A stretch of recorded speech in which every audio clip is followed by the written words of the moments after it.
हमारे जीवन के लिए सबसे बड़ा हथियार वचन है। हमारा दुश्मन शैतान है। हमारे जीवन में कई बार दुश्मन बनकर परिस्थितियां आती हैं, समस्याएं आती हैं। उन समस्याओं के बीच में खड़ा होने के लिए, शैतान की शक्तियों को हरा पाने के लिए हमें जो परमेश्वर ने हथियार दिया है वो अपना वचन अर्थात बाइबल, परमेश्वर का वचन हमारे जीवन के लिए सबसे बड़ा हथियार है। आपको इस हथियार को जानना जरूरी है। यदि आप इस हथियार को नहीं जानेंगे, यदि आप इस हथियार को अपने जीवन में नहीं लेंगे तो शैतान को आप हरा नहीं सकते। परमेश्वर ने हमें यह वचन दिया है और ये वचन दो-धारी तलवार के समान है। वचन हमारे जीवन की आवश्यकताओं को पूरी करती है। वचन हमारे जीवन में सुधार को लेकर के आता है, हमारे जीवन को चलाता है। दूसरी ओर ये वचन हथियार के समान है। इस वचन को लेकर के ही हम शैतान की शक्तियों को हरा सकते हैं। यदि हम शैतान की शक्ति के साथ लड़ने के लिए गए हैं, शैतान से लड़ने के लिए गए हैं, तो हमारे पास वचन का होना जरूरी है। शैतान यदि किसी चीज से डरता है तो वो परमेश्वर का वचन से डरता है। जब यीशु मसीह इस धरती पर थे तो उन्होंने हमारे लिए एक नमूना को रखा। जब शैतान उनके सम्मुख में प्रलोभन को लेकर के आया तो यीशु ने शैतान के प्रलोभनों के ऊपर विजय को प्राप्त किया, क्योंकि यीशु परमेश्वर का वचन से भरे हुए थे।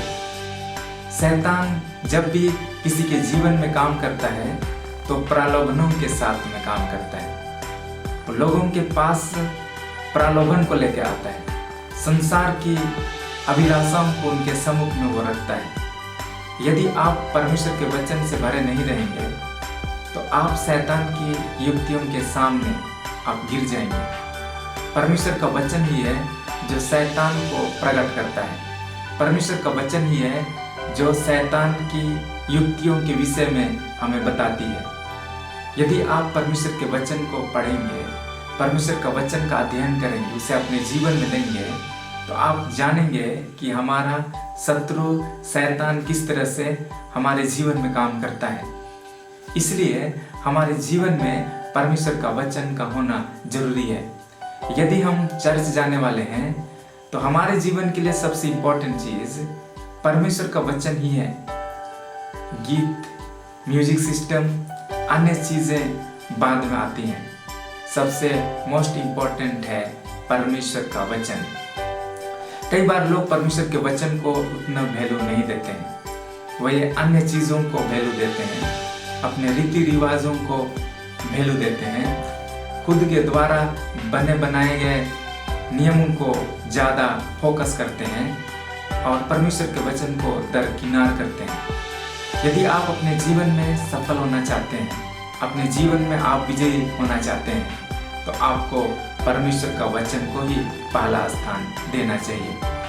शैतान भी जानता है कि परमेश्वर का वचन ही आपकी जिंदगी में विजय को ला सकता है। शैतान भी जानता है कि परमेश्वर का वचन ही आपके जीवन में सफलता को ला सकता है और इसलिए वो जानबूझकर लोगों को परमेश्वर का वचन से दूर करता है। वो चाहता है कि लोग परमेश्वर के वचन को नहीं पढ़ें। वो चाहता है कि लोग परमेश्वर के वचन को ना सुने, उन्हें अन्य चीजों में बिजी करके रखता है। परमेश्वर का वचन हमें बताती है, जहां हम दाऊद के विषय में अध्ययन कर रहे हैं। दाऊद जब गोलियत के साथ लड़ने के लिए गया, हम कई बार उनके हथियार के ऊपर ज़्यादा ध्यान करते हैं कि वो क्या लेके गया था। हमने पिछले अध्ययन में पढ़ा था कि चरवाहे की लाठी, गोफन लेके गया, नाले के 5 चिकने पत्थर को अपने झोली में भर करके गया था और उसने गोफन में पत्थर को रखकर घुमा घुमा के गोलियत को मारा और एक पत्थर उसके लिए काफी था, उसने गोलियत को मार गिराया। आपको पता है, गोफन घुमाने से पहले, पत्थर चलाने से पहले दाऊद के पास क्या था? पत्थर चलाने से पहले उसने परमेश्वर का वचन को चलाया था। जब हम परमेश्वर के वचन से पढ़ते हैं तो बाइबल हमें इस प्रकार से बताती है। पहला सामुएल 17 अध्याय 41 पद से आगे यदि हम पढ़ेंगे तो यहाँ लिखा है, फिलिस्ती चलते चलते दाऊद के निकट पहुंचने लगा और जो जन उसकी बड़ी ढाल लिए था वह उसके आगे आगे चला।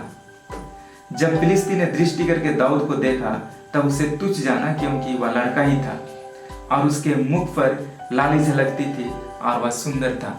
दाऊद को तो सब तुच्छ ही समझने लगे थे। उनका बड़ा भाई उनको डांटा, राजा साउल उसको तुच्छ जाना कि तू लड़ाई नहीं कर सकता है, फिलिस्ती के सामने तू बच्चा है, तू लड़का ही है, तू कुछ नहीं कर सकता है। अब यहाँ जो दुश्मन फिलिस्ती भी उनको तुच्छ जाना, क्योंकि वो लड़का ही था, उसको समझ नहीं पाया। वचन में लिखा है आगे, तब फिलिस्ती ने दाऊद से कहा, क्या मैं कुत्ता हूं कि तू लाठी लेकर मेरे पास आता है? तब फिलिस्ती अपने देवताओं का नाम लेकर दाऊद को कोसने लगा। फिर फिलिस्ती ने दाऊद से कहा, मेरे पास आ, मैं तेरा मांस आकाश के पक्षियों और वन पशुओं को दे दूंगा।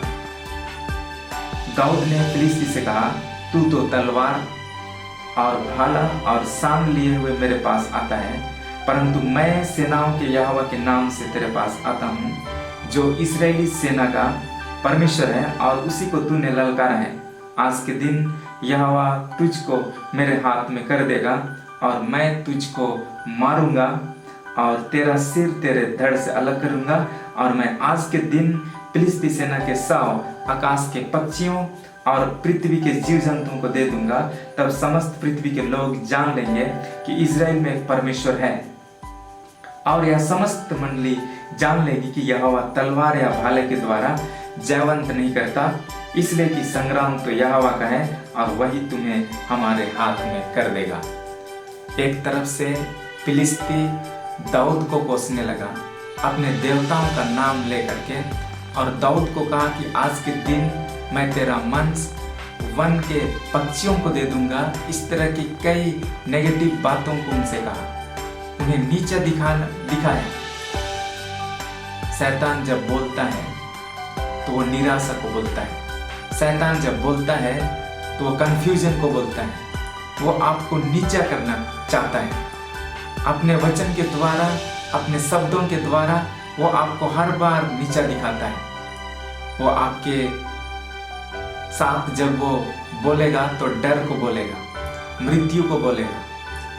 यदि आप शैतान के युक्तियों के सामने यदि आप खड़े हैं तो दूसरी ओर से आपको परमेश्वर का वचन को बोलने की जरूरत है। शैतान के द्वारा जो इस्तेमाल किया गया वर्ड है, उस वर्ड को, उस शब्द को कैंसल करने के लिए परमेश्वर का वचन को बोलना जरूरी है।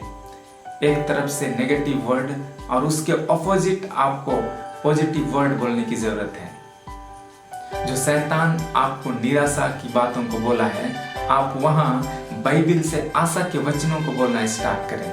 यदि शैतान ने आपको बोला है डर के विषय में, तो आप उनके ऑपोजिट बाइबल से परमेश्वर के वचन को ढूंढें और उनको अपने जीवन में लेकर के आए। दाऊद उनके विपरीत उसने परमेश्वर के वचन को वहां लेके आया।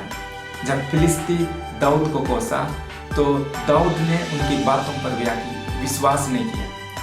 उसने परमेश्वर की ओर अपना ध्यान को उठाया और कहा कि तू तो शान लेकर के आता है, लेकिन मैं सेनाओं के यहोवा के नाम से आता हूँ। और उसने कहा कि आज के दिन समस्त मंडली, समस्त लोग इस बात को जान लेंगे कि यहोवा तलवार या भाले के द्वारा जयवंत नहीं करता, इसलिए कि संग्राम तो यहोवा का है, वही तुम्हें हमारे हाथ में कर देगा। और उसने फिलिस्ती के ऊपर विजय को प्राप्त किया।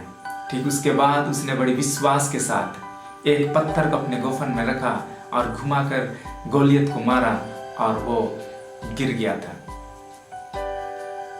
आज आपको और मुझको भी इस जीवन के सफर में जब हम पाए जाते हैं, हमारे जीवन में कई सारी मुश्किलें, चुनौतियां, शैतान की ओर से प्रलोभन आती हैं, उस बीच में हमारा जीवन परमेश्वर का वचन से भरा होना चाहिए, विश्वास से भरा होना चाहिए। यदि हम परमेश्वर के वचन को अपने जीवन में सही रीति से रखेंगे तो हम अपने जीवन में विजयी होंगे। परमेश्वर आपको आशीष दे। आमीन।